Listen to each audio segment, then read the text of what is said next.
And good evening, everyone. Welcome to tonight's presentation. My name is Franklin. I'm one of the two co-founders of the Northern California Spinal Cord Injury Foundation, also known as NorCal SCI. Tonight's presentation is all about making comfort food, and I'm thrilled that Shelley Wood and Arash Bayatmakou are going to be working together collaboratively for the first time and cook up some healthy meals for you. So as usual, a couple of housekeeping items. Everyone has been muted in order to eliminate any background distractions. If you have any questions, there will be about 10 minutes or so towards the end of the presentation that both Shelley and Arash would field any questions that you may have. And you can feed me those questions through the chat feature on your screen. As always, these presentations are part of our NorCal SCI Presents Virtual is the New Reality series, and they are brought to you by thanks to a grant from the Reeve Foundation. Just losing my thoughts all over tonight. And then finally, we are recording tonight's presentation for those of you that may need to jump off at any point or those that were not able to make it tonight. So everyone will have a copy of this recording in their mailbox first thing tomorrow morning. So without further ado, let me go ahead and introduce Shelley and Arash. I know most of you know them, but nevertheless, Shelley is a lifelong advocate of nutrition. When she isn't working with her patients, she can be found in her greenhouse or kitchen. She obtained her BS degree in nutritional science from San Jose State University, yay, my alma mater, in 2012. And she received her master's in public health in 2016 from the University of New England and has been working at Santa Clara Valley Medical Center in San Jose, one of the top spinal cord injury rehab hospitals in the country since 2013. She currently works in the outpatient clinic of the hospital, seeing primarily those individuals with SCI, and also spends time working with complex GI issues in the outpatient gastroenterology clinic. And also full transparency, she's a member of NorCal SCI's advisory board. And Arash experienced his C5, C6 incomplete spinal cord injury in 2012 as a result of a fall. He has given numerous talks and shared his story of perseverance, recovery, and challenging limits to audiences large and small, including a TEDx talk. A Bay Area native, Arash credits his California upbringing for his love of the outdoors, nature, and cooking, activities that he still cherishes as he continues to travel, explore, and enjoy new experiences. He's married with a daughter and a newly born son, and also serves as on NorCal SCI's board of directors. So um, this is going to be really fun stuff, everyone, that Arash and Shelley are going to be working to talk about tonight's cooking stuff. Arash has a couple of great recipes that he's going to share with you, and Shelley is going to be talking very much so in support of what Arash is cooking, as well as all the nutritional values that you can stand to gain from the kind of meals that Arash is preparing. So without further ado, I'm going to turn it over to Shelley and Arash. Let me just go ahead and unmute you. Arash, you All can hear right. me, right? Yeah, can you hear me? Very good. Yes. All right. Okay, I'm on too. Very All good. right. You want me to start, Be a Shelley? commentator, like a sports commentator, okay, Oh, Arash? yeah, there. I'm the play-by-play and you're the color commentator. Okay, well, everyone, welcome to this session. Very happy to have you all. I apologize for my voice. I don't have COVID, but I did catch a bad cold, so recovering from that and a little bit of a sore throat, but I'll try to speak as loudly and enunciate as much as I can. And I'm gonna really keep the introduction brief and jump right into it because we got a lot to do in this almost hour. And we're gonna do two dishes, and what we'll do is I'll just talk for a couple minutes and tell you what I'm going to do or about to do. And then Shelley can kind of provide some of the nutritional info behind that, and we'll kind of go back and forth. So our plan is to make two dishes. One is a risotto.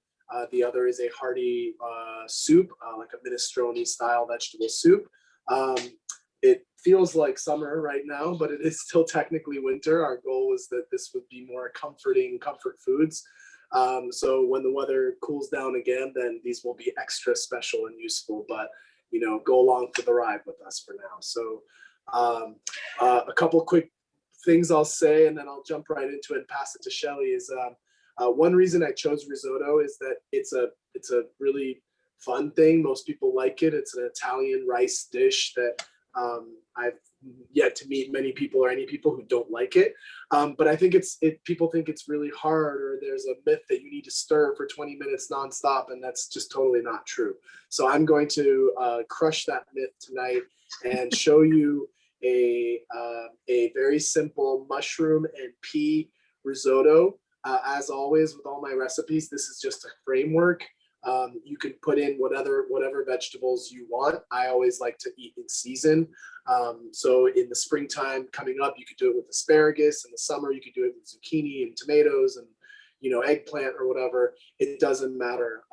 But tonight we're going to do mushroom and pea. So if you're not a fan of either of those things, that's okay. Just watch and learn, and hopefully you can plug in whatever you like. So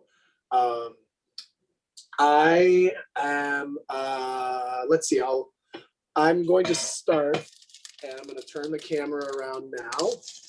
And Shelley, is that okay? I'll talk for another minute or so. And then Yeah, go for it. All right, let's flip the camera around. Okay. So for our risotto, we're starting, I had to get a little bit of a head start. So I just heated up my pot over here. Follow me here. I hope you can see. I just had a little bit of olive oil and I started sweating some onions. This is about a half of an onion that I started on a low heat cooking up. And follow me over here and I'll show you kind of what we're going to do. So for the risotto, we're going to use mushrooms. This is about 12 ounces of mushrooms. It's like 1.5 of those little packages you get from the store oftentimes. Some garlic, some peas. These are just frozen organic peas.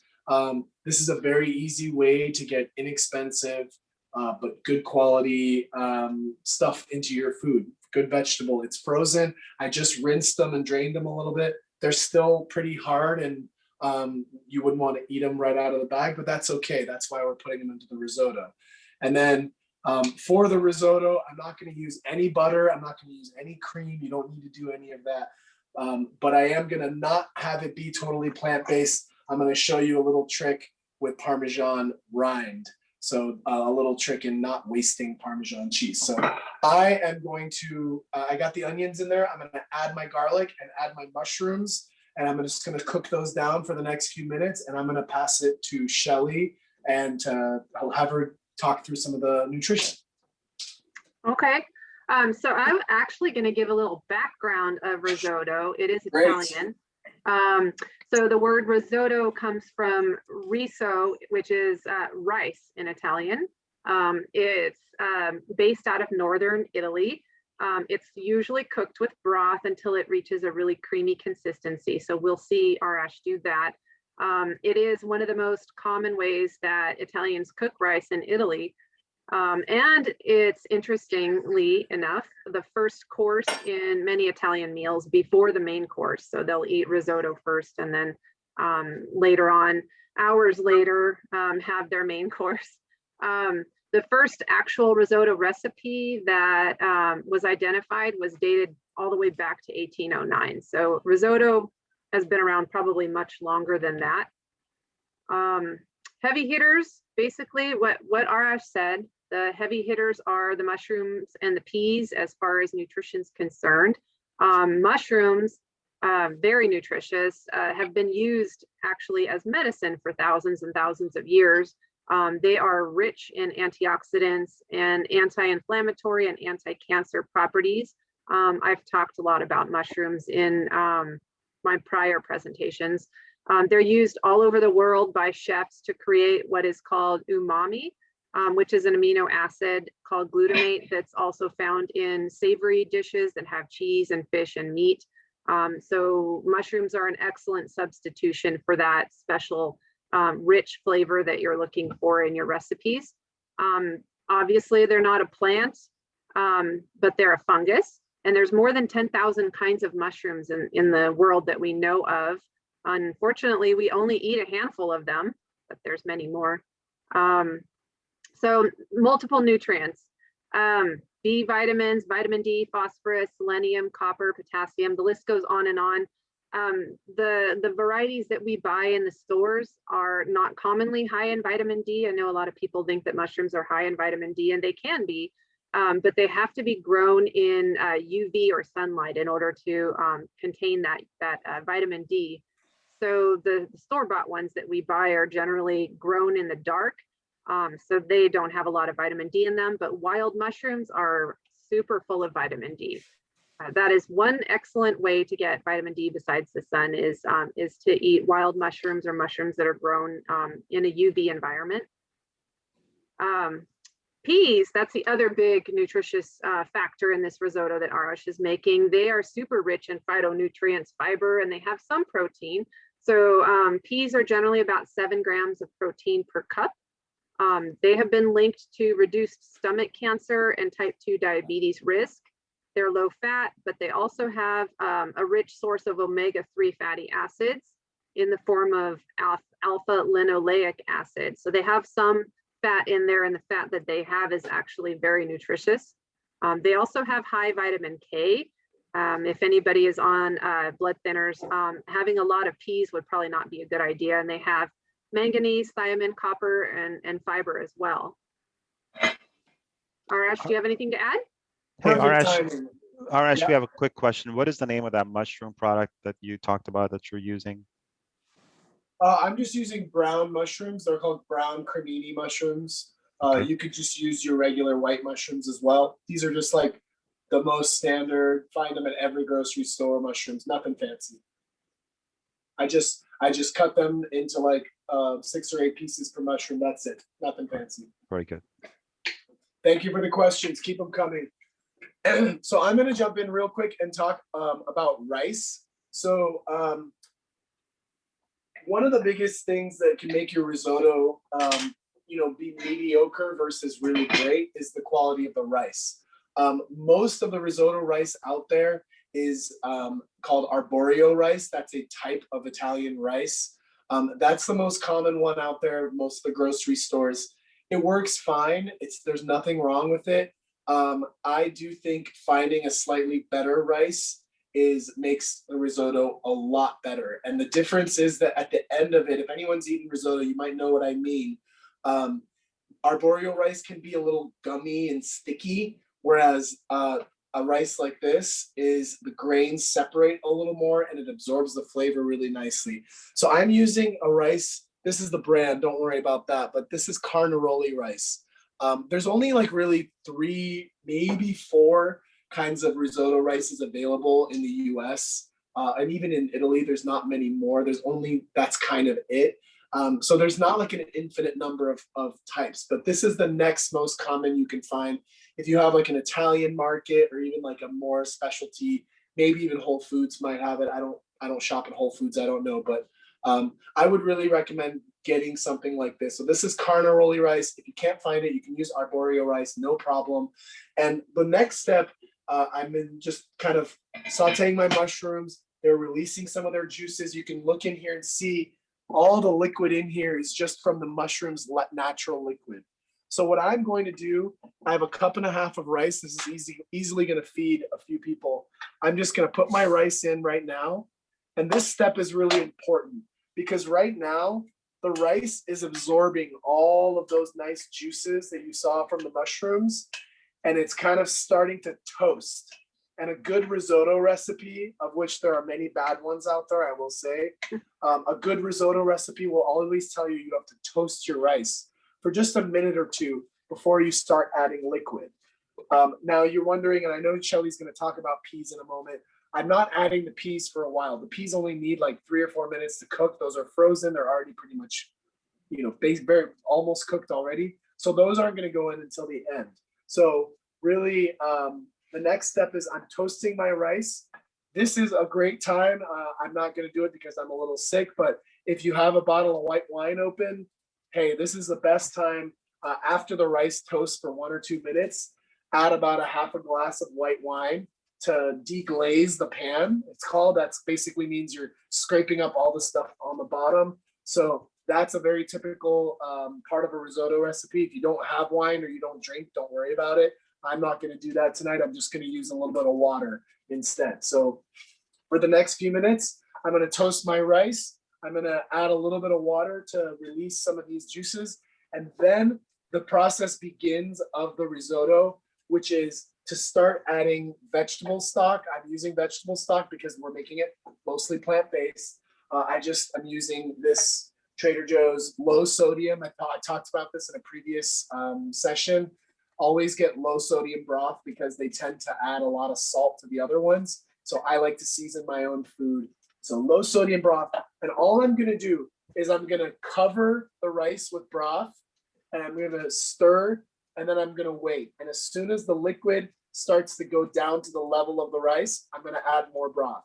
You don't have to measure. You don't have to stress. Just keep it on a low to medium heat and keep adding that broth. You don't need to constantly stir, but you can't leave the room for 20 minutes either. It will burn, and you don't want that to happen.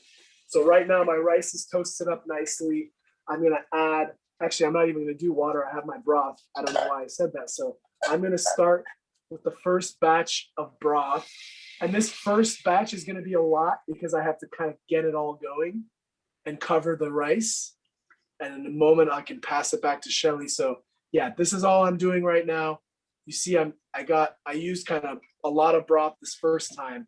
I'm not going to use as much in the next rounds because I already have some to work with. So I'm just scraping everything up. I added a pinch of salt and pepper, nothing else. And I'm going to just get this up to a little boil, a little simmer, keep it at a medium heat. And like I said, I'm going to stir. Whenever the liquid gets low, I'm going to add more broth. I'll pass it back to you, Shelley. All right, let me pose a question. So by the way, just to reiterate what Arash said, only half a cup of wine. People don't get too crazy on trying to do half a bottle of wine. This is an Italian dish, but not that Right. Italian. So Shelley, yeah, go ahead. You get a glass, you put a little There you in. go. So Shelley, one of the questions is what happens to vitamins like D when mushrooms or peas are cooked? Do they lose their nutritional value, or to what extent do they lose? They're pretty hardy vitamins. Vitamin D is a fat soluble vitamin. It's pretty hardy. So minimal there. I would worry more about the water soluble ones. Vitamin C and other B vitamins are pretty picky when it comes to heat, but vitamin D is okay. Get most of your vitamin D from the sun though, folks, a little bit from the sun. Any other questions? No, that was it.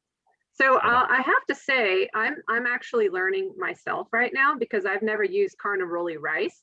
So the curious mind that I am, I had to look it up.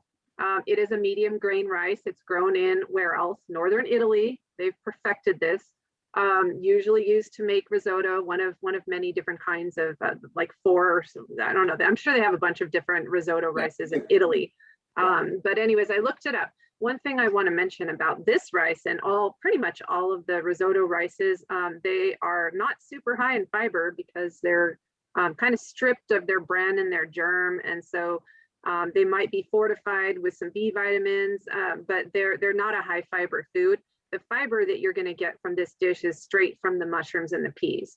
So this dish is plentiful in fiber, but it's not coming from the rice at all.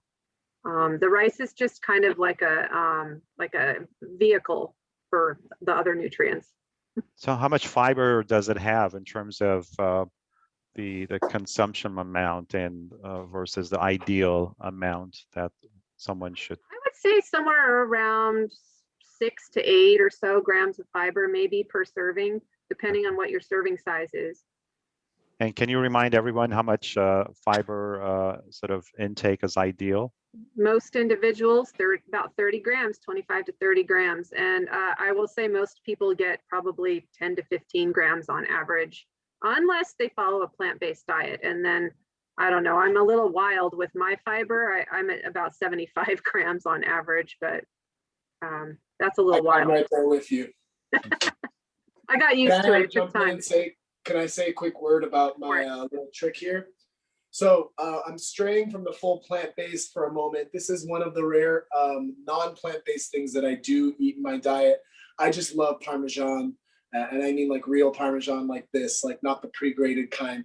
What I want to show you, this is a trick that is great because it adds a ton of flavor, not a lot of bad stuff to your food, and it allows you not to waste your rind. So you see you got this like tough rind on the outside. I've already used some of this. So really the only cheese I want to use is about this section here. So you've got like a good kind of 1/4 inch around of the rind that you would normally throw away. That rind has tons of flavor. That's the same flavor. And Parmesan is, I won't go too long about its health benefits because there's probably not a lot, but it is a really great source of umami, which is great flavor. So what I'm going to do for the risotto, I'm going to just cut the rind off this and throw it into my risotto. And it's going to add so much flavor without adding a whole lot of like, bad stuff to my risotto. And then right before I serve it, I can just pull it out because it's going to be like 2 big pieces. So that's what I'm going to do right now. Thanks, Shelley. Sorry to interrupt again. I'll pass it back to you. So Shelley, what can be substituted for that cheese if you're trying to sort of stay in the I'll be honest, nothing. Nothing that I know of. Honestly, Parmesan cheese, it's a tradition in risotto to have Parmesan cheese. And I think what you're doing, Arash, by throwing the rind in there and then taking it out, just getting the flavor out of it, that's fantastic. That's genius. So I can't beat that. I have no other, mic drop. All right. So Shelley, tell us, so Arash is using mushrooms and peas. What kind of ingredients would your dish include? So it's a blank canvas, actually. He's using onions, but what I would do is I would caramelize onions to put in there. Do some caramelized onions. You can use carrots and zucchini. You can use, for fall, you could do pumpkin or roasted butternut squash, or you could do roasted tomato. You could do roasted corn. He mentioned springtime, so asparagus, Brussels sprouts would be like a really pretty spring dish. Those are pretty much it. I would say you could pretty much use anything in there that you really want to. I like the idea of roasting veggies to put in risotto. It just adds, maybe I guess that could be an appropriate substitute for the cheese, but he's only using the rind and just putting it in there to get the flavor out of. Yeah, one of the attendees suggested leeks and asparagus, which I know Arash already said asparagus. Yeah, so I didn't want to get too technical with like the different categories of things. I don't want to make it too complicated, but really like leeks are in the allium family. They're kind of like onions. So leeks, shallots, onions, green onions, those are all in the yellow onion, red onion. That's an allium. That's an onion type flavor. So you can choose anything. If you have leeks, are beautiful. I love leeks. They get creamy and delicious. They add another layer of flavor to something like risotto. They're wonderful. And then to Shelley's point about whatever you're making, whatever vegetables, you want to just make sure that whatever you're cooking it with, you're aware of what is kind of takes longer to cook and what takes less time to cook. So something like pumpkin, doesn't take very long. It takes longer to cook. You want to add that earlier in the process. Mushrooms, it doesn't matter as much because you want to release their juices and they'll just kind of, it doesn't matter as much. But if I added zucchini and a bunch of summer vegetables in the summertime at the very beginning, then by the end, it's all going to turn to mush. So that's my only recommendation. So I like Shelley's recommendation of adding roasted vegetables. You roast them up previously in the oven, but I would say add them a little bit later in the process. So if you have nothing else, just start with your onions, garlic, your rice. Start with that and your stock or your wine, whatever. And you can just start there. In Italy, actually, a lot of times they'll just eat a plain risotto and add stuff to it at the table. They'll add truffles or truffle oil or just cheese and butter or something at the table. That's just like a simple risotto. So you don't have to make it too complicated. I just want to say one more thing. I added stock. My rice is starting to cook up. It still needs some more time, but every time I'm stirring, I'm just scraping the bottom of the pan. So I'm making sure nothing's sticking. And man, if you could just smell this right now, it smells so, so good. And I'm going to do this for another few minutes. I'm going to add a little more stock.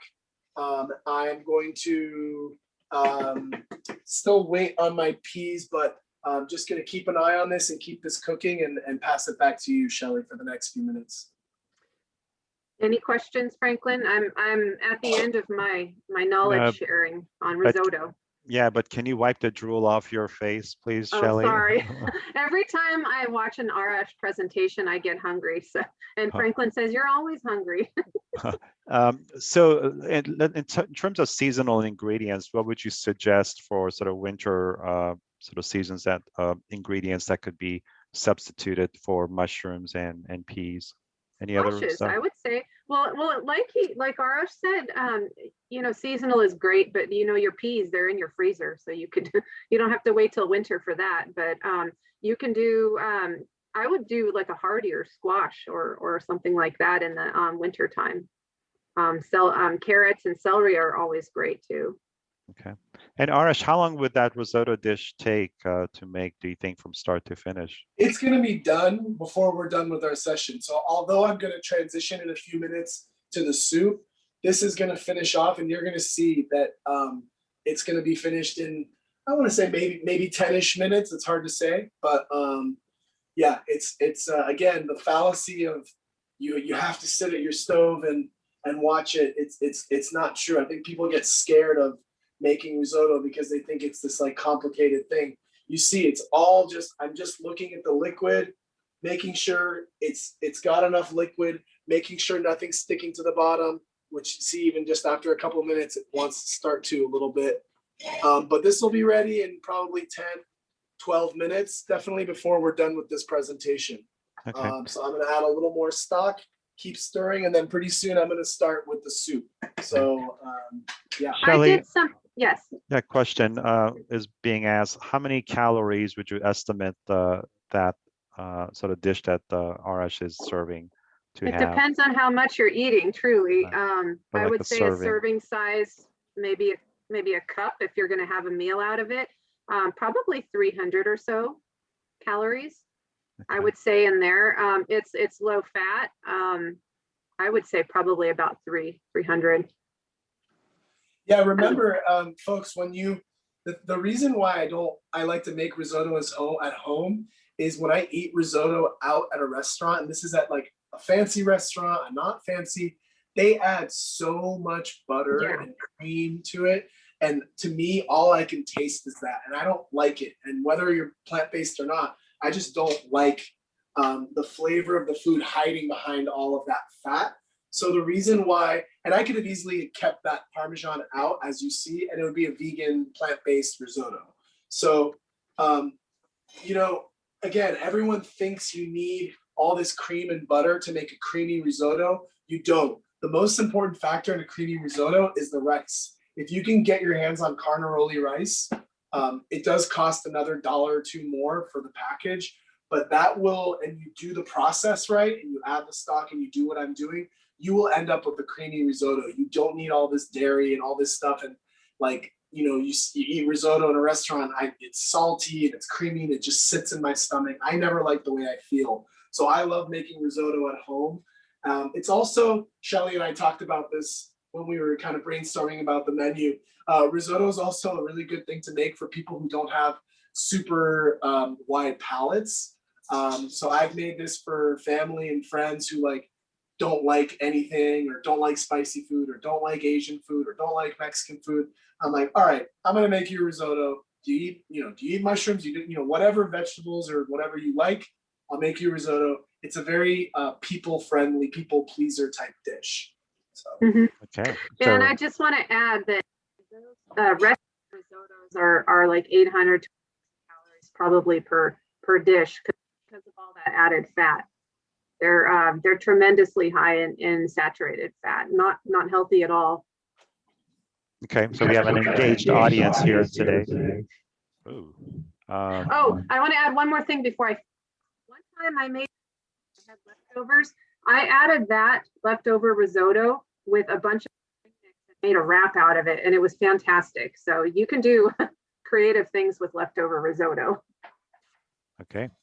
One of our participants is saying that Home Goods has great risotto rice from Italy, reasonably priced. So there was a tip. Good to know. We do have a question. Shelley, you might be in a good position to answer this. Would using dehydrated mushrooms work for this dish? Yeah, absolutely. You just need to rehydrate them. And I think the process of what you're doing there helps with that too. You can add a little broth after you've done the onions, probably rehydrate them a little bit and then just carry on. What do you think, Arash? Absolutely. You have to rehydrate them first. I've typically, the only thing you need to keep an eye out is dehydrated mushrooms. They're usually shiitakes. Those would actually work really nicely. I know people usually think of them in Asian foods, but they would work well. But the other one is like porcinis. Those are really pricey. They're like $30 a pound or something. Or like, you know, so they're wonderful. If you wanted to make this and add some fresh mushrooms and a little bit of like porcini mushrooms that you rehydrate, it'll take your risotto to the next level. But you just want to keep an eye on that. But I want to show you all. I added my peas. I'm getting to the point where the risotto is getting almost cooked. I'm going to add a little more stock because I know it needs a little more time. But this is on its final stages. So if there are any other quick questions on that, or Shelley, if there's any other last things, otherwise I'll pretty soon start to transition to the soup. Well, let me ask a question because we're getting a couple of requests for this. I know that you don't sort of work off of recipes, Arash. Everything just is sort of. All right, one up. Yeah, so there are some people that are asking for this recipe because obviously it is hitting home with them. So we won't have it probably for tomorrow morning when we send the recording, but we'll make sure that those people, get it separately. This looks good, and look how much it made. Yeah, guys. I mean, this is. I'm also going to do another little health cheat trick, which is right before I serve it. I'm going to. This was not on the list, sorry, Shelley, but I'm just going to add a handful of baby spinach at the very end and mix that in. It's going to melt right in there. That's just purely to add a little more nutrition to it. So if you're looking at ways, if you're like, I don't like spinach, I don't like kale, I don't like, whatever, but you feel like you want to eat those things for the health benefits, which you should. This is an easy way to do it. At the last minute, I'll add a handful of these in and stir it in. It'll cook in. If you don't like that stuff, you won't even be able to taste it. Trust me. So that'll be the final step in that. I'm going to just basically turn this to the lowest possible heat because this is close to being done. I'm going to put the lid on it and actually move it back. And Shelley, if it's okay with you, I might transition to the soup. I'm ready. Let's do it. All right, before you transition, this friend of ours has a great question to ask. She wants to know what type of mushrooms are used for medicinal purposes. And I'm not sure if either of you are qualified to answer that. But well, like I said, there's 10,000 of them, so take your pick. I bet you could probably find the answer to that online, but they've been around for forever, basically. So I would say somewhere in Asia is probably the origin and the medicinal purpose of mushrooms. So look it up and let me know. All right. Shall I get into it? Yes, please. Let's go. We're going to make, all right, guys. This is now, we're transitioning to the minestrone, for lack of a better term. Minestrone is a really loose term in Italian cooking. I've lived and worked in Italy a lot, and it's very like a throw whatever you have in your cupboards into your soup. So I called it like a hearty soup, winter soup. Again, I'm using very simple ingredients. I want to make this accessible to everybody. No crazy, complicated vegetables that you can't find. Just standard stuff. But again, if you have something that you're trying to use up in the fridge, if you have vegetables that you're like are on the verge of going bad, a soup is a great place to do that. So I'm going to get these going because I need to get it cooking, and then I'll talk some more. But all I have right here is a little bit of one yellow onion, a few stalks of celery, carrots, some chopped up garlic, and I'm going to wait on that. I'm going to throw these in and get these kind of going for a few minutes, add a pinch of salt and pepper just to get everything working, and pass it to you, Shelley, and go from there. All right. So would we call what you're doing right there, is that mirepoix? Yeah. In the traditional like culinary terms, mirepoix, carrot, celery, onion. Mhm. If I was like a culinary student, I would have had them cut at the exact same size, everything. So yeah, mirepoix. Anyway, I just thought I would mention that that is kind of what I start most of my soups with. So this particular soup that Arash is doing, if you're doing it as you said you were going to do it, it is full of fiber, this one. Fiber soups are always full of water, so they're very hydrating. This particular soup is super duper colorful, and I keep preaching about color and how important eating from the rainbow is, because different colors have different nutrition properties. So there is going to be a ton of vitamins and minerals and antioxidants here, and Arash's entire family is going to benefit from this soup. This is what I would call a very well balanced dish.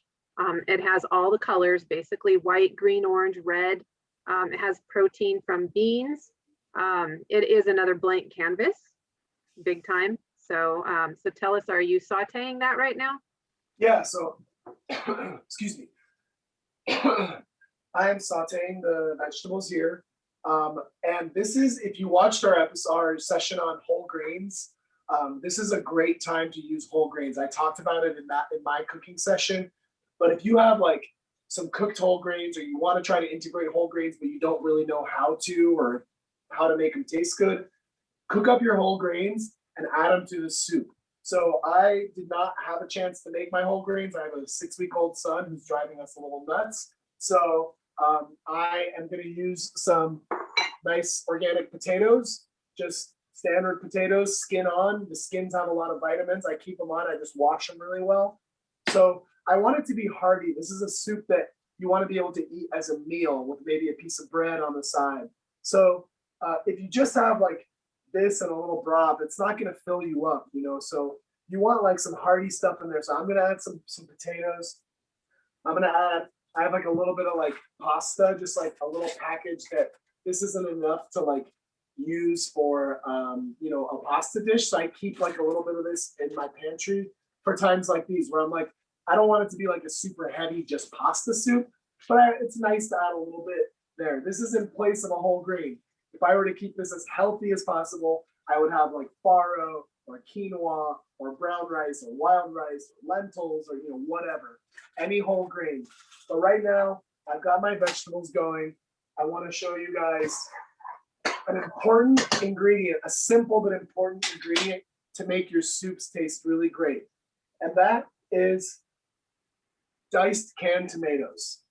It sounds silly, but this is your friend in making soup. Diced tomatoes have a way, and in the can especially, the juice, they have a way of just kind of tying everything together, giving you that nice light red broth. And they're just a wonderful thing. I buy them at Costco because they're super inexpensive to buy organic canned tomatoes. So I'm going to add these canned tomatoes in. These are diced. If you have whole tomatoes, canned tomatoes, that's fine. If it's summertime, I like to eat tomatoes in the summer. I don't like to eat them otherwise. But if you have fresh tomatoes, of course you can use fresh. That's great too. But I'm just going to add a can of tomatoes in here. Diced tomatoes. I forgot to add my garlic, so I'm going to add my garlic in. Garlic, we know, has so many benefits. And I'm going to give this a stir. And you'll see in a moment that the tomatoes will just help kind of soak everything up. And this is like a thing. Why I really like to make soups and things like this is it's layers of flavor. You're adding a layer of ingredients, and then you add another thing on top of that, and another thing on top of that. And you're just adding these awesome layers of flavor. So what you end up with is this really rich, flavorful food, but you don't need a bunch of unhealthy stuff. All I had in the pan was a little bit of olive oil at the beginning. No butter, nothing fancy, no, I'm not gonna add whatever cream or anything. I'm using vegetable stock. If you are eating chicken stock or whatever, that's fine. Chicken stock, vegetable stock. I wouldn't do like fish stock because it kind of changes the flavor, but yeah, so this is the soup. You see my vegetables are sweating out nicely. You got a little bit of liquid in the bottom of the pot. That's what we want. That's flavor. That's great. You see all that I'm gonna add my potatoes in now too. This is also, guys, a great opportunity to add herbs. I'm gonna add some herbs at the end, some fresh herbs, but I know people are always trying to figure out how to integrate more herbs into their diet. Throw it into a soup. Yes, by cooking your herbs, you lose some of the nutrition benefits of them, but it's still great. It adds great flavor. It doesn't. There's nothing unhealthy. You're not adding calories or fat or oil by adding Or like some salt. dried dill. I'm sorry. Or salt. Herbs are great if you're trying to cut back on salt. Exactly. So the reason why I'm so big on this kind of soup, and I make a soup like this probably once a week for our families, because it's really great to use up, like I said, anything you have in your fridge that's, you're like, I don't know what to do with this, throw it into a soup, eat it later, it'll taste great. And B, it's versatile. You can use anything you have on hand. It's healthy, it's filling. Like Shelley said, if you eat a big bowl of this soup, you feel full, but you're getting full from the broth and the liquid and the water in it a lot.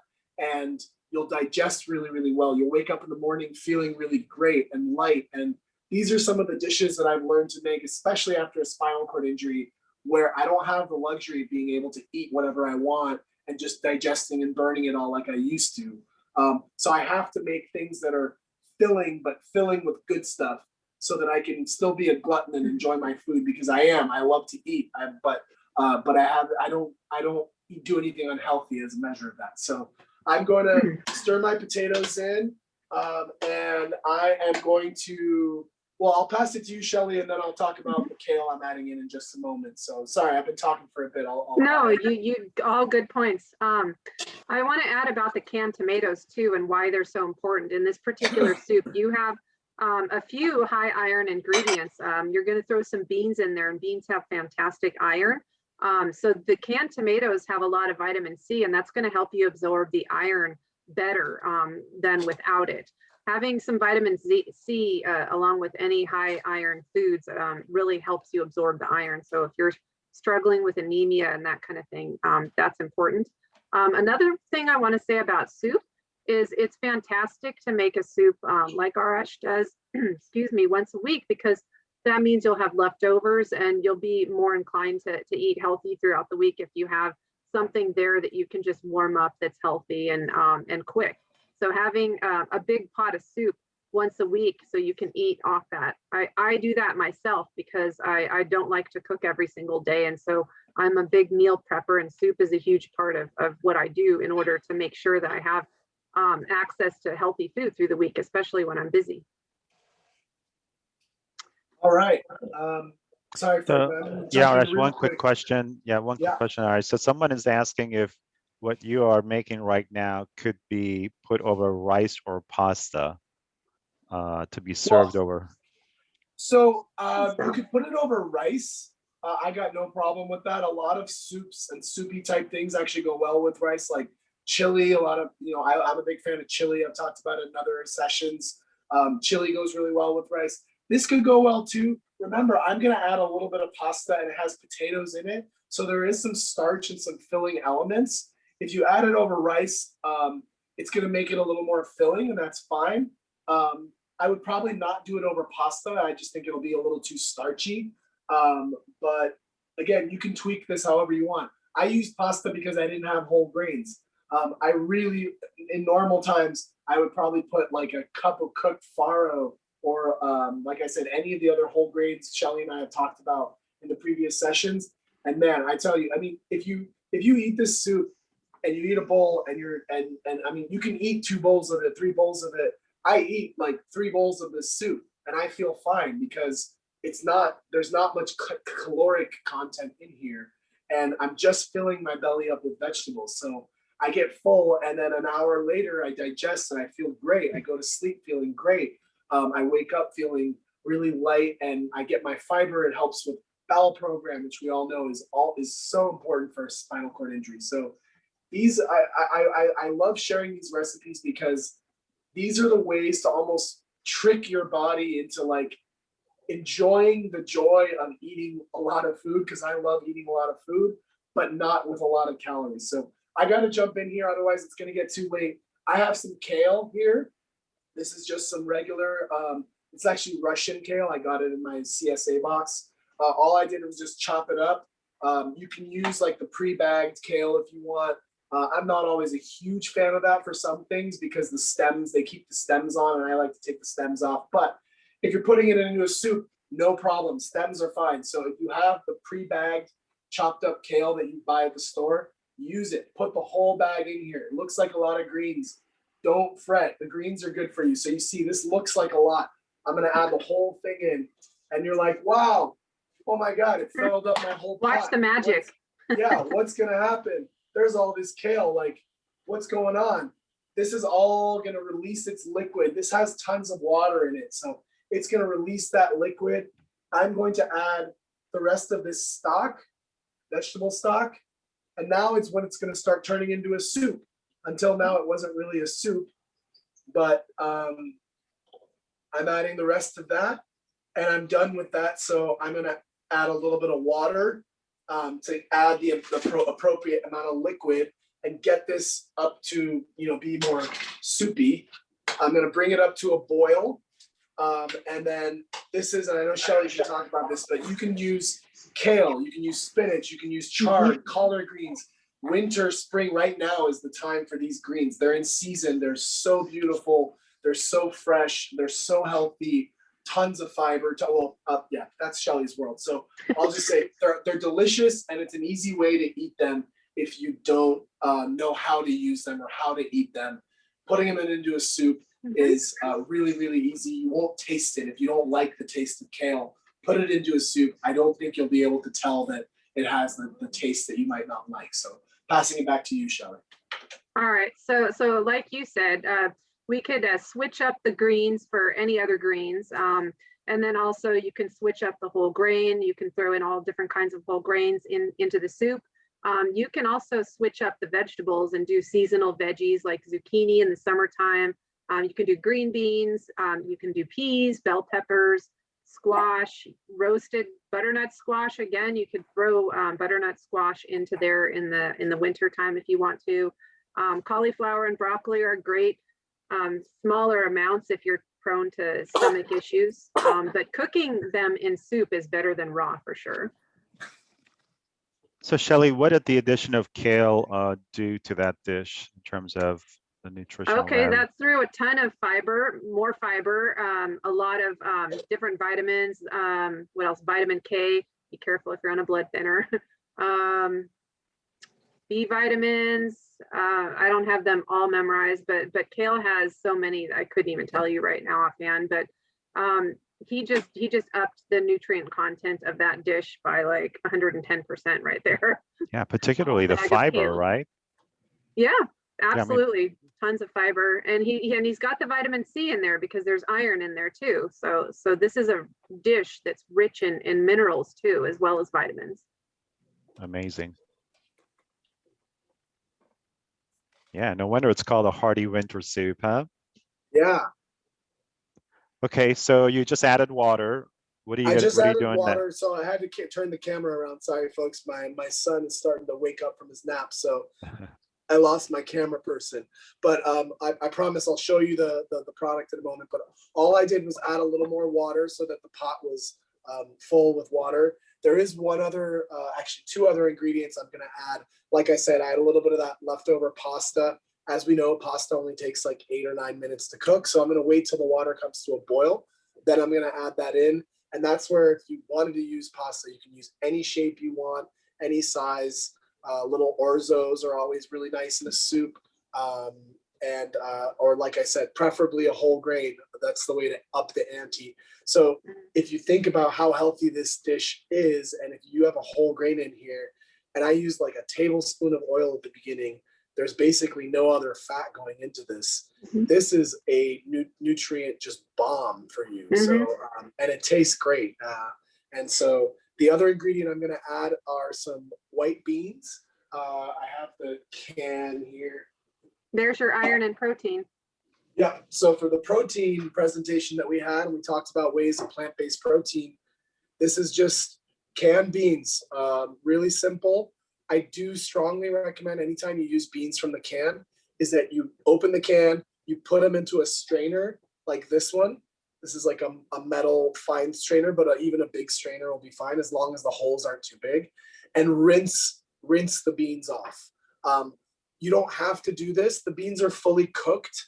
It's not changing anything in that. All it's doing is kind of washing off that goopiness that the beans have. I just think it helps them taste better, especially if you're using the beans like I did in a previous, I think 2 or 3 sessions ago, I made like a bean salad. You definitely want to do that. You don't want to just take beans from the can, put them into a bowl and mix them up, because then you get that like slimy, thick stuff that's, you know, it doesn't taste bad. It's just like a textural thing. So I rinsed my beans with water. They're right here. This is a can of beans. This is adding tons of good stuff that Shelley can tell you about. But because these are fully cooked, I'm not going to add these for another few minutes either. So as soon as this comes to a boil, I'm going to add my pasta in. And guys, this is basically, the effort is done. I just need to wait for this to cook a few more minutes. Those vegetables in there are basically cooked. The kale is going to break down the longer it cooks in here. So nothing in there is like in danger of, you know, overcooking. That's another beauty of soup, is it's a very forgiving thing to make. If you're not a very confident cook, if you're worried about like undercooking or overcooking, put it into a soup, because if it turns mushy, like whatever, you're still going to Puree it. You If can it puree becomes it. mushy beyond recognition, just take out a blender or something and puree it, and classy, and then put some fresh herbs over it, just like a restaurant. That's Eat exactly it cold. Right. That's exactly right. So there's not a lot more cooking to do. I will show you these last couple steps, but if there's more questions, we can take those right now, or Yeah. or So Shelley, tell if us there's again. anything else. Tell us again the specific type of beans you used.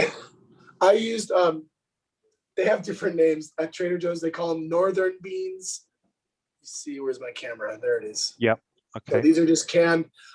They're often known as cannellini beans. They're also called white kidney beans. You can use any bean you want. You can use chickpeas. You could use red kidney beans. You could use white beans. You could use black-eyed peas. You could literally, and beans are inexpensive.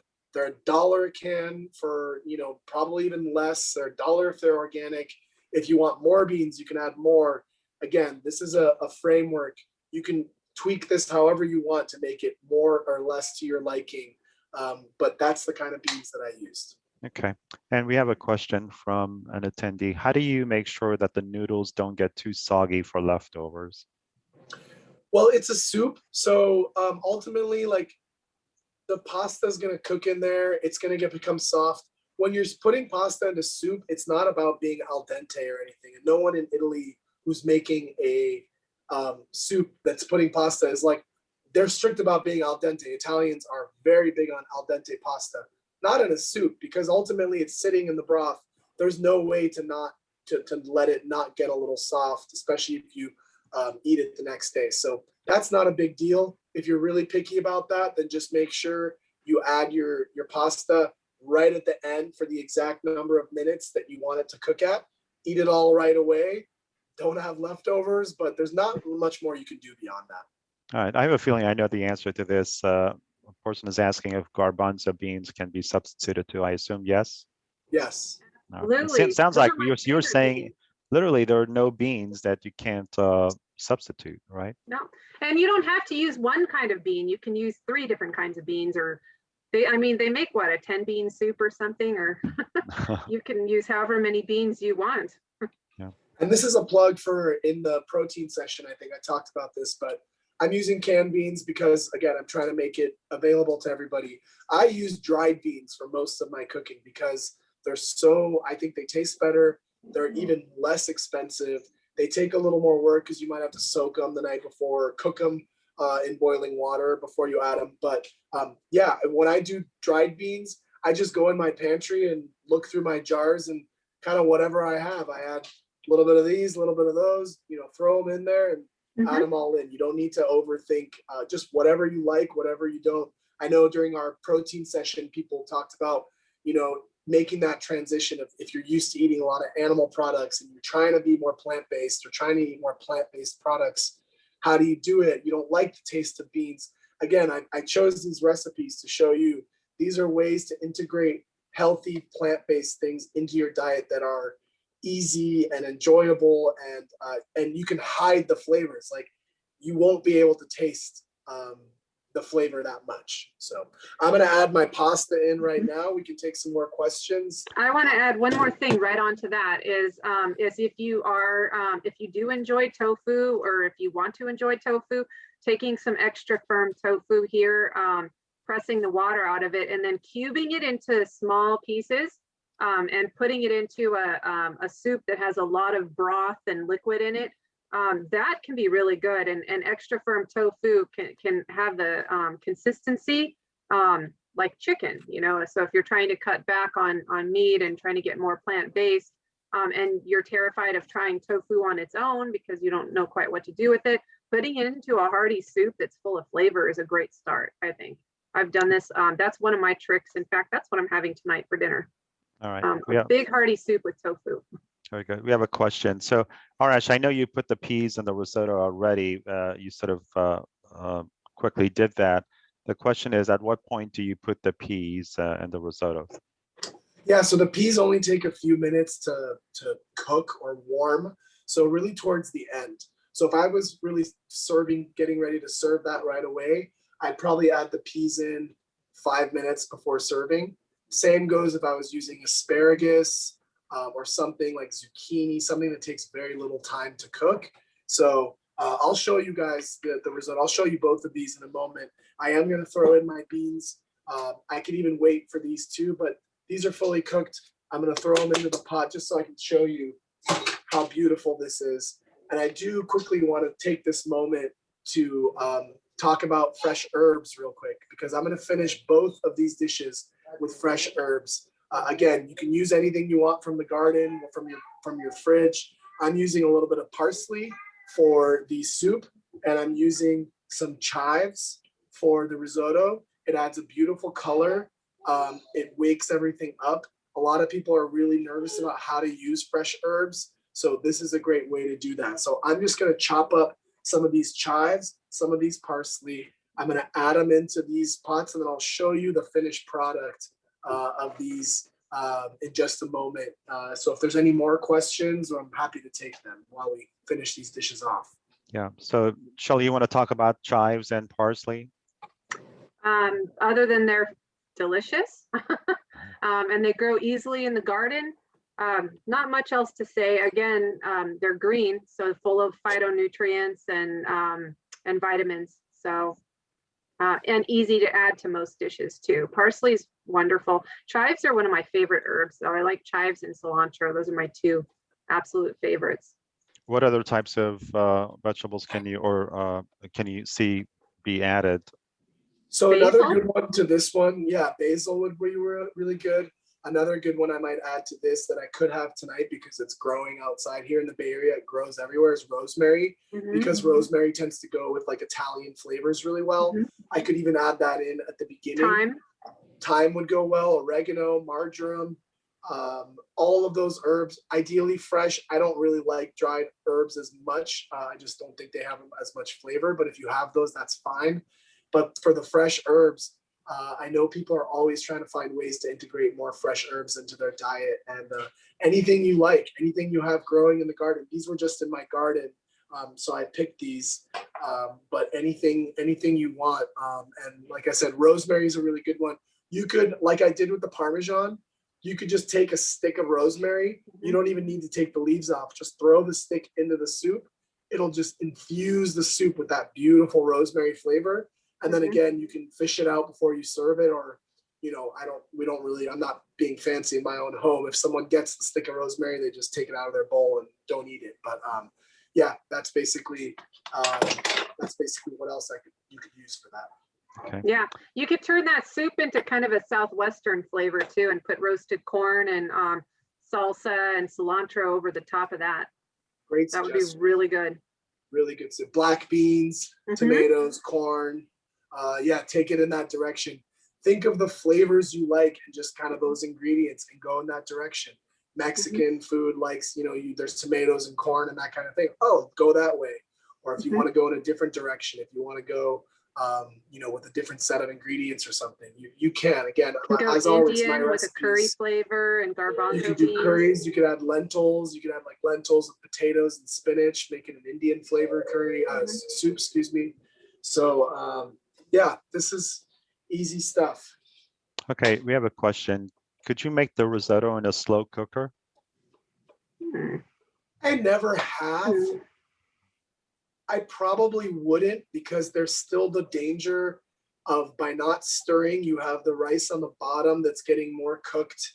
And yes, it's a slow cooker, it's cooking it slower and lower temperature, but it still might make it crispy or burn it. So I probably wouldn't. Risotto, you saw it did not take that long or that much effort. It is something to really, and this is kind of cliche and cheesy, but like it really is something like, you know, if you're drinking a glass of wine, you know, drink a glass of wine, give it a stir, have a conversation.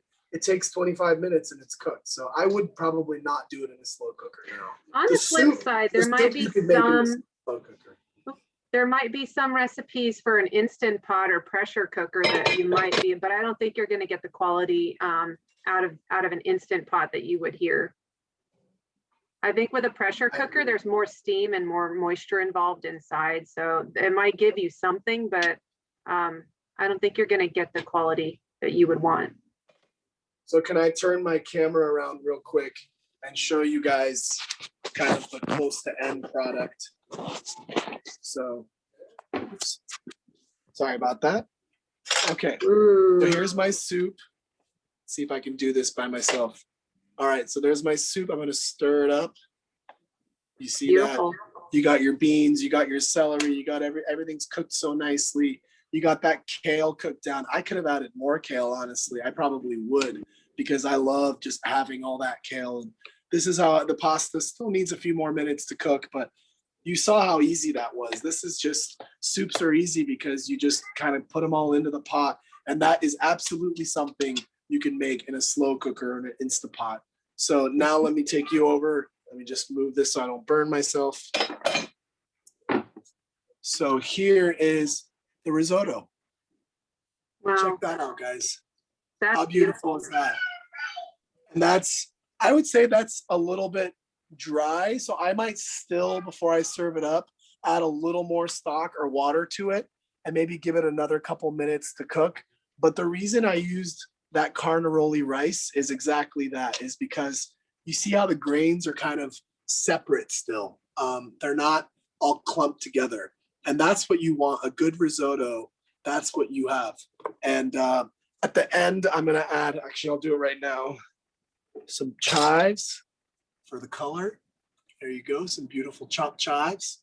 And then for the soup, I'm adding some parsley, chopped up parsley. Gives it that nice green color, beautiful fresh taste. I might add a squeeze of lemon juice to the soup at the end. I like that little bit of acidity to wake it up. There's, in my neighborhood, there's lemon trees everywhere. So that's another great way to get some good vitamin C and some good acidity into the soup.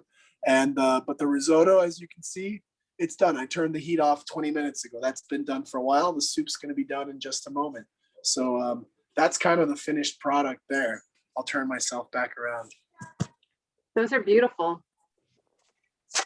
Your family's going to eat so well tonight. And for the next few nights. Yeah. That's the only reason they keep me around. So. Excellent. And how are you going to serve everything? Yeah, good question. Sorry, Franklin. Go ahead. Go ahead. No. Yeah. So the risotto, I'll just serve it. You can eat it in a bowl or on a plate, but I'll just do that. If you're doing Parmesan, which at this stage you could add a little bit of fresh Parmesan on top. It's obviously going to be great. If you want to keep it plant-based, you could put a little nutritional yeast on it. And then not really much more to do with it. You know, if it's ready to go, it's ready to go. If you want a little spice, you can add a little chili flakes or something, a little tiny splash of olive oil. I know we're not supposed to use much fat, but just a little, like a high quality. If you have like a finishing olive oil that someone gave you as a gift, that you're like, what do I do with this fancy olive oil? That's a nice place to use it. Just a little drizzle at the end to kind of give it that nice flavor. So that's often a good way to use like a nice fancy olive oil that you don't want to use for cooking or salad dressing. that's for the risotto. And then for the soup, put it in a bowl, grab a piece of bread, dunk it in Crusty there. bread. Yeah. Yeah, stale bread. If you have like bread that you forgot about, or you need to bread in your freezer that you're like, oh, I want to add a little more substance to this, toast up a piece of bread and dunk it in there, and you're in good shape. All right. Well, the reviews are coming in already. Looks awesome, simply beautiful, and it just keeps going. So well done. And one person suggested or tortillas. Sure, That whatever looks it. floats your boat. Yeah. Yeah, absolutely. Wow, Arash, thank you. You taught me some couple things too in the kitchen. Very happy to. All right, Arash, do you have any other sort of parting words or anything else that you want to share? No, I will write up a recipe for this risotto. I'll remind everyone it's just a blank canvas. Don't worry about the mushrooms and the peas. Use whatever you want. Use this as a guide. Feel free browse around, look at recipes. Like, seeing something being cooked might help you kind of understand how to cook it better yourself, so this is just a guide. You're always welcome to ask me questions. I love it. Franklin can forward them on to me.